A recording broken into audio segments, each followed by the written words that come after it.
welcome to another Apollo Papyrus episode. I am Aaron Apollo Camp. For this episode, my interview guest is the CEO of Capital Raise and Connexa Partners, the host of the podcasts Rainmakers and Faith Work, and the author of the personal development book, How to Live the Abundant Life.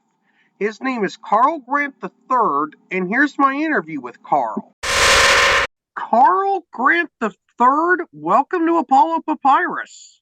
Thanks, Aaron. I'm happy to be here. First thing, feel free to introduce yourself to our listeners. Well, my name's Carl Grant III. The reason I use the third is I'm in business with my son, who's the fourth. So it's kind of confusing if I don't. And so I have been married for 29 years. I live in Austin, Texas. I'm the father of 5 adult children. My youngest is 20. He's at Baylor. And I have spent a good portion of my career in professional services business development. I was a rainmaker at an international law firm where I grew revenue by nearly $2 billion and was the first business development hire at PricewaterhouseCoopers. I've also been on the management team of a number of venture-backed startups, and I'm currently working on a startup or two right now myself, in addition to authoring the book, How to Live the Abundant Life, which just came out. Speaking of your book, without spoiling too much of your book, How to Live the Abundant Life, what is it about? Well, when I first set out to write a book, I actually was going to write a book about how to do what I do from a work standpoint, because I was the first one to do this type of work. And that is being hired as a non-accountant, non-lawyer to do business development. But as I sat down to start writing, I realized that that's kind of a niche. And the things that made me successful at work also made me successful at home and in the community. So I pivoted it and made it a self-help book. And it's all about the things you can do to live a happier, more abundant life. And people hear the word abundance and they get confused sometimes, and they think I'm talking about material abundance. And that's not really what I'm talking about. I'm talking about abundance in your mind, in your relationships, in your health, and et cetera. So all facets of life, including spirituality. So I cover everything in the book. And the goal in doing this is to become a happier, better rounded, more likable person.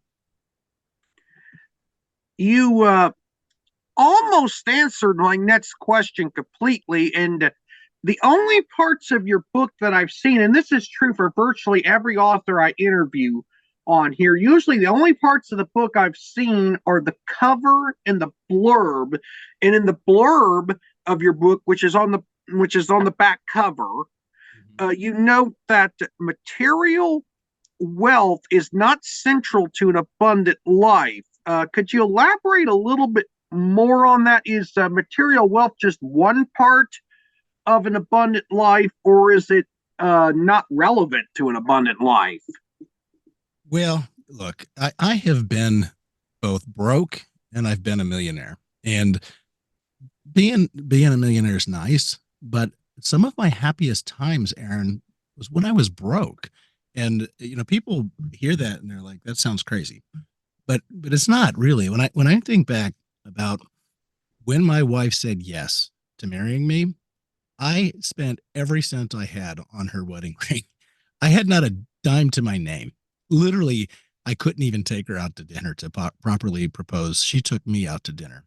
That was a happy moment, right? I mean, we've been married 29 years now. That was 30 years ago. I did that. Another time in my life that was extremely happy is when I had to I was doing a startup when we got married, and I was taking deferred compensation, which basically means I wasn't getting paid. All right. I was working with my dad on a startup, and then got married, wife got pregnant, and I needed to get a job. And the job I took, I was making less than half of what she was making in that first job. And she had, we had talked about everything we were going to do when we got married, about, she wanted to stay home and raise the children. And, not everybody will accommodate that today. Right. And, but I wanted to be good to my word. So when she left her job, that was a big hit financially, as you can imagine. And so that first year at work, I had 1 week of vacation, and I hadn't taken it because, frankly, I had no money to go on vacation, Aaron. And my boss at the time said, "Carl, you either use it or lose it." So I had to take off a week, and I, would like to take her somewhere. We had a child by then, and I literally had no money to go on vacation. And that was it ended up being a really happy moment, Aaron, because I literally received what I call the vacation from the hand of God. I mean, when I say that, I mean I got free buddy passes to fly on vacation. I got a free place that was given to us to stay. We went to Treasure Cay, Bahamas, and we heard that the food was very expensive down there because they had to ship it in. It's an obscure island where everything has to be shipped in. So because of the shipping cost, it was very expensive. So we packed food, cans of food in our suitcases, and so it was really a poor man's vacation. But when I look back at it, that was one of the happiest weeks of my life, and I did it on virtually no budget. And so, you know, that's abundance. That is truly abundance. Those two times I just spoke about were abundant times for me, and it didn't involve me having gobs of money. And so, yes, I've taken more extravagant vacations since, and yes, my last job, I had 7 weeks of paid vacation and 12 paid holidays, and I used all of them because I love taking my family to do things. And so, yeah, expensive vacations are nice, but when I reflect back, that first vacation was one of the sweetest vacations I ever took. So that's where I'm coming from when I say that it's not all about money. I in the work that I've done, Aaron, I've worked with a lot of venture capitalists and private equity investors and angel investors who invest in the types of companies I've worked with. And I've been to some of the nicest houses in the world. And some of the people in those houses are some of the most miserable people I've known. They're not as happy as you'd think they'd be with a house like that and bank accounts like that. A lot of them, their families have fallen apart, and their kids don't love them, and not all of them, but enough where I can see a pattern where, I've been amongst people that don't have don't have two nickels to rub together, and some of those people are happy people. And so I think you can find abundance wherever you are in your financial state. How long did it take you to write your book? Well, it's funny. Forever, to be honest with you, because I don't know if you've heard this before, but the thought of writing a book, it's a daunting task. Just the thought of turning, a blank sheet on your computer into a book, it's just overwhelming. So I had never written a book before, but I had written essays. Anybody who's gone to college or helped kids get into college has worked on essays and written essays. And so I knew I could write an essay. So the way I tricked myself into being able to do this was I started to write essays on the various topics that I would put in the book. And what happened was I had 8 or 9 essays sitting on my computer for years, and I thought, I don't have enough content for a book. And so what I did was I decided to do a podcast because I didn't want to interview people for a book and then look like a fool if it never came out. But I could do podcasts. And even if, people did listen to my podcast, but even if nobody was listening, at least you've got a podcast and you've got a reason to interview someone. And nowadays with the tech tools that we have, you can just generate a transcript. So I had transcripts. My goal was to do a year of podcasts and then capture all the transcripts and then have good content to be able to draw from for the book. And then I changed the focus of the book. And so a lot of the podcasts went out the window. But what I decided to do then was to hire a company. I hired Leaders Press to help me pull it all together because they've published many, many books and they know the drill, they know the process.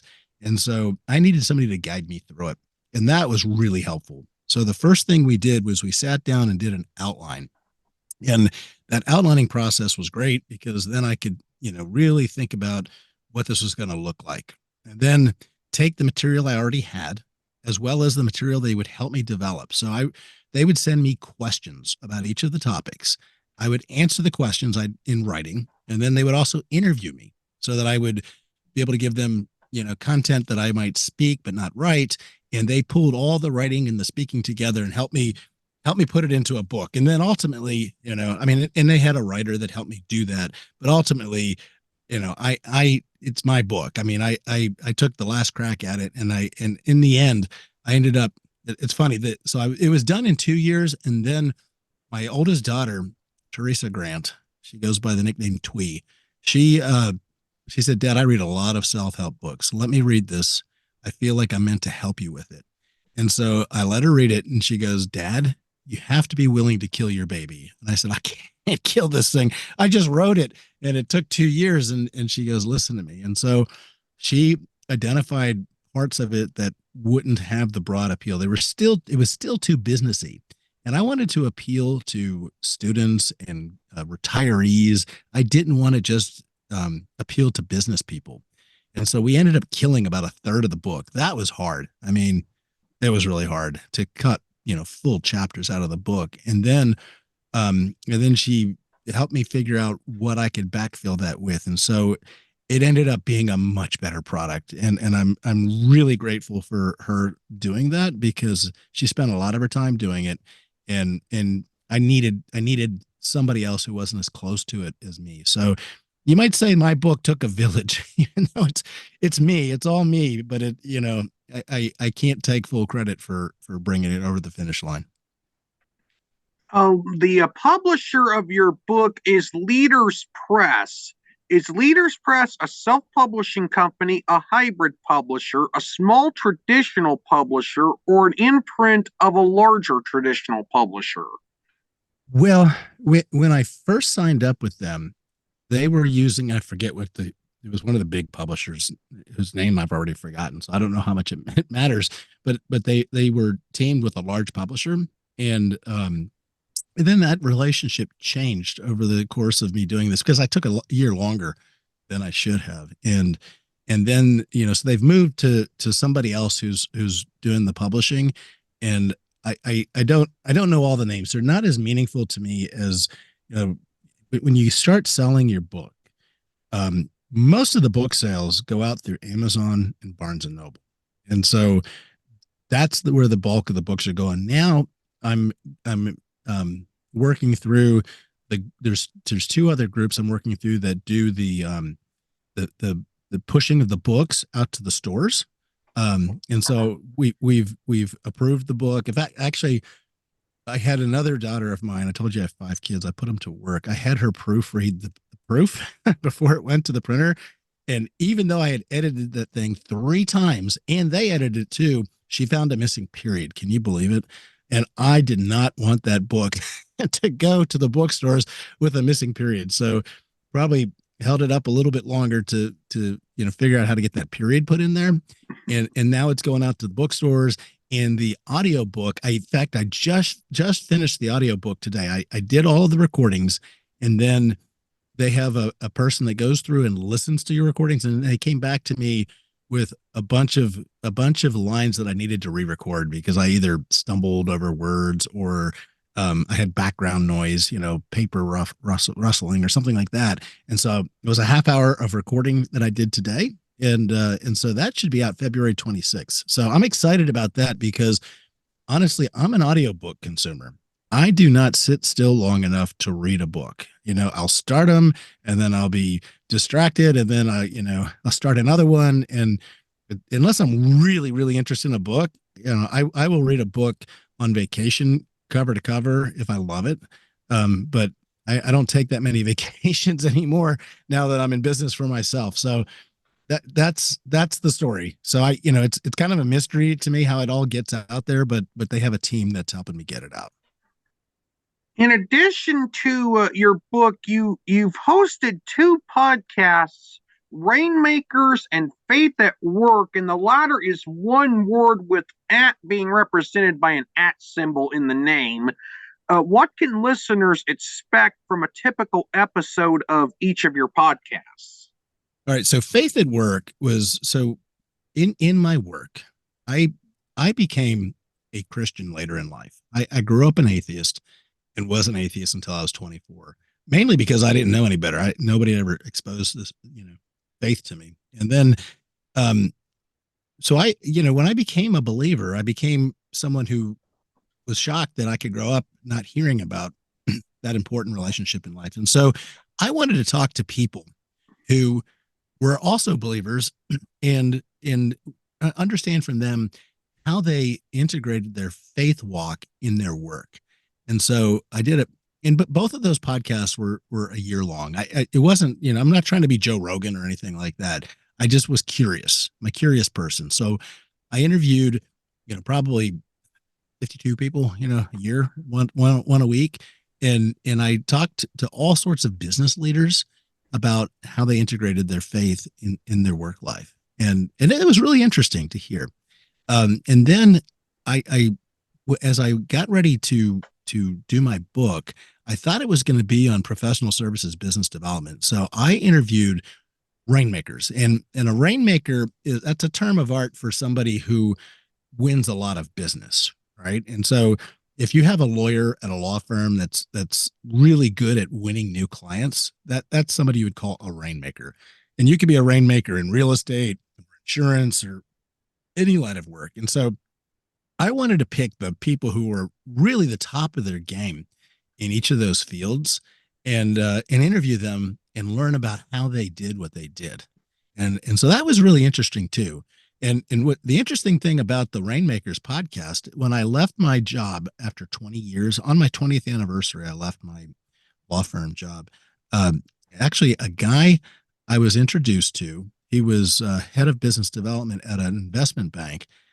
He got on a Zoom call with me. He said, "Carl, I've listened to every one of your podcasts, and I'm going to hire one of your podcast guests to teach a business development seminar we're doing for our investment bankers who are about to get promoted." And I said, I'm gonna be leaving my job, and I'm gonna be doing some of that work. So I hadn't done it yet, and so they hired me to train half a day for those investment bankers.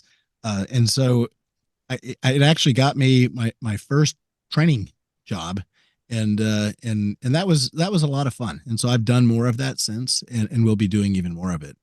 So that's kind of a little aside there. The podcast can be good for business, and the other thing a podcast is really good for, if you're in business and you want to get to know people that you might want to do business with, it's a great way to sit down, kind of like you're doing with me, right? We're getting to know each other. And not that you want to do any business with me, but it's a way to get to know people without, trying to sell them something. You actually develop a relationship with someone as you're having a conversation. So I did some of those in person. I did some of them over Zoom, and got to know a lot of really interesting people. For example, the CEO of Intel was one of my podcast guests. That was great, right? I mean, he's a really important guy. He was CEO of another company then, but I've remained friends with him from doing that, and he's come out to speak at 2 events for me. I have a couple more questions before the end of this interview. What drives you to achieve success in the business world and any other field you venture in? Well, Aaron, I'm a pretty motivated guy. I just that's the way I was raised. But when you're the father of 5 children and your wife wants to stay home, that means you've got 6 mouths that you have to feed, right? And so failing is not an option for me. I cannot let my family down. And so even though my kids are grown, I still have 2 of them living at home. And that's not forever, I don't think, but they're welcome to stay here as long as they need to. And I've got a kid at Baylor University. I don't know if you know anything about Baylor University, but it's one heck of an expensive school, and he didn't manage to get scholarships. So I have a big bill coming there, and so I need to succeed. I cannot just take a sick day and lay in bed. It doesn't work. I've got to work, and I've got to earn money to support my wonderful family. Yeah, Baylor University. They're a Baptist university in Waco, Texas, and Heisman Trophy winner Robert Griffin III Yep. played college football at Baylor, if I recall correctly. I think you're right. Now, I know him from when he was quarterback of the Washington Redskins. I used to live in Washington. They don't call them the Redskins anymore. They call them something else now. The But Commanders. yeah. Well, They were called the Redskins when RG3 played for them. So yeah, and we loved him when he was there. You know, he was a fixture in the community. My kids got pictures with him. You know, Washington, at least back when I lived in that area, was a real football town, and you know, the football players were plugged into the community and so forth. And so, yeah, I mean, a lot of famous people went through Baylor. My son is a member of the TKE fraternity there, and he tells me that Willie Nelson was also a member of that same fraternity. Obviously, that was a long time ago. He's in his 90s now, but that's pretty cool claim to fame. yeah, Willie Nelson was one of my favorite country music. Now I know a lot of his music was produced before I was born, but I listened to quite a bit of his music when I was growing up. I actually saw him in concert last year. He has a Willie Nelson and Friends concert on July 4th. And doggone, that guy comes on really late. You think being in his 90s, he'd want to start a little earlier, but he didn't come on until after 10 o'clock. But I managed to stick around and watch some of his performance. And he looks every bit as old as he is, 91, 92, whatever he is now. But I tell you what, he sounds the same. It's absolutely amazing how good he sounds. And so that was a real treat to see him. He's a legend, and I didn't want him let him leave this earth without me seeing him. My final question, this is a very interesting thing I learned about you while I was doing research in preparation for this interview. You spent 20 years or so leading church services in a juvenile detention center. What was that experience like? That was interesting, and if I could tell you, it's nothing that I sought to do. So the things that I've done in the faith world, they were callings. You know, I I was asked by a friend. Two guys were I was at a church men's retreat, and these two guys, Pip Patterson and Chris Cole, were telling me about how they went into the jail and did this ministry work. And I thought to myself, wow, that's really great. Those guys do that, right? Couldn't think of a greater thing to do. And then I also thought to myself, it's nothing I ever want to do. And then the dreaded question came. They said, Carl, will you go with us? And Aaron, I'm ashamed to say my answer was, can't think of an excuse why I can't. And so I went with them, and these guys proceeded to, I think they were pulling my leg, but they were telling me stories about how one of the guys that was incarcerated in there cut up one of his buddies into little pieces and put him in a barrel and floated him down the stream. And I'm thinking, boy, do I really want to go in here? And so I went, and I was a little nervous. And then I got really nervous because what happened was, two times in, Chris Cole, who had invited me to go, he picked up and moved to California. And so it was Pip and me left.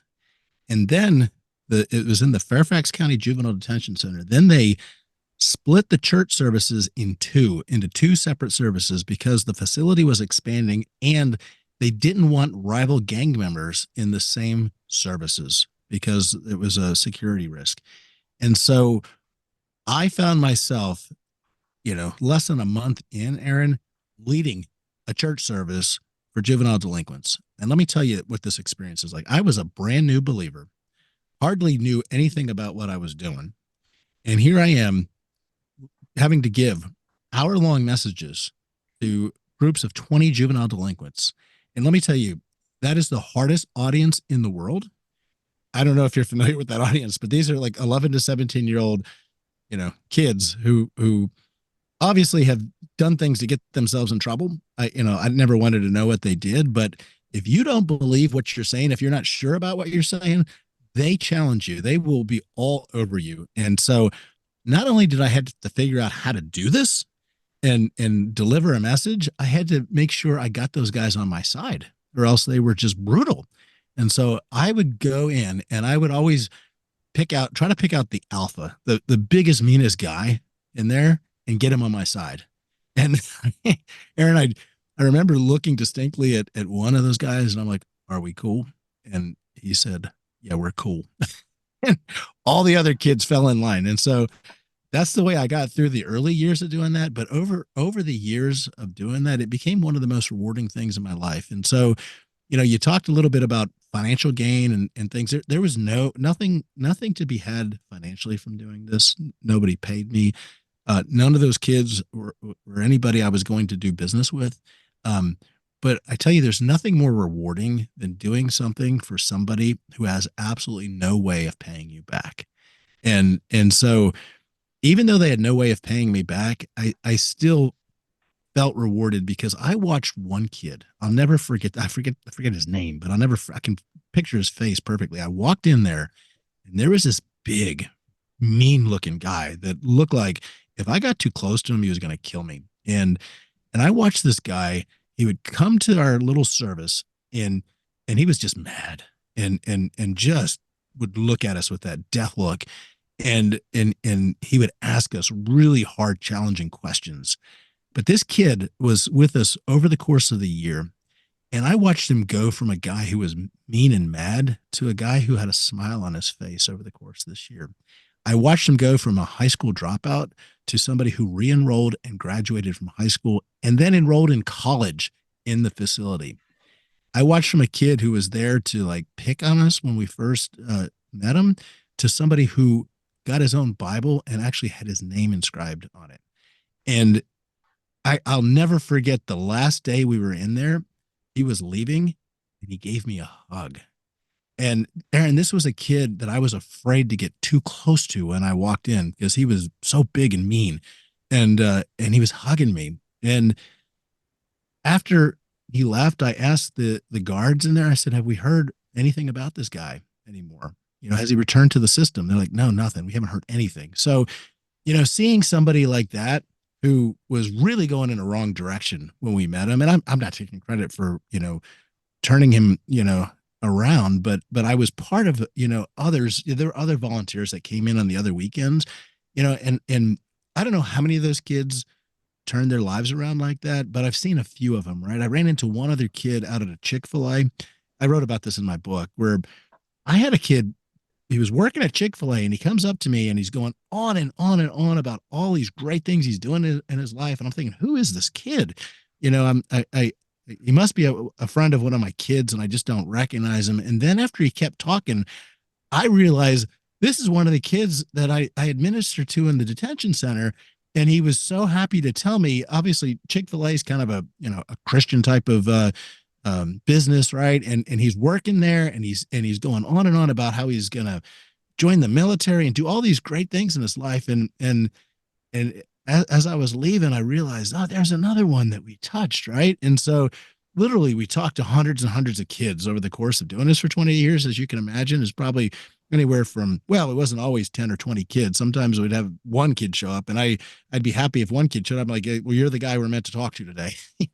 And so, 20 years of that, you talk to a lot of kids and, while I may not see them all on this side of heaven, one day I'll see the fruit of my labor. And so that's a rewarding part of my life. And I write about that in the book and about some of the benefits that come from doing things like that.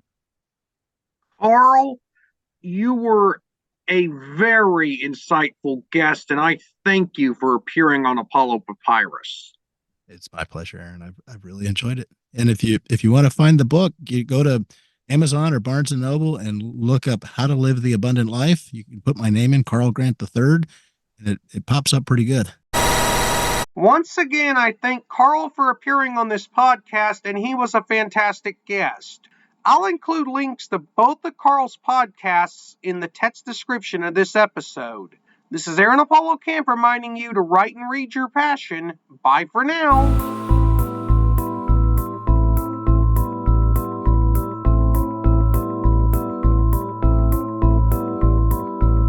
Remember to subscribe to the Apollo Papyrus YouTube channel at www.youtube.com/@ApolloPapyrus and the Apollo Papyrus Substack newsletter at apollopapyrus.substack.com. Y'all can visit the Apollo Papyrus website at campaaronapollo.wixsite.com/Apollo Papyrus and follow Apollo Papyrus on Threads, Instagram, Facebook, and Tumblr at Apollo Papyrus. Copyright 2024, Aaron Apollo Camp, all rights reserved. This podcast episode is intended for the private listening of our audience. Any reuse or retransmission of this episode without the express written consent of the podcast host is prohibited, except under fair use guidelines. Royalty-free music and sound effects obtained from https://www.zapsplat.com.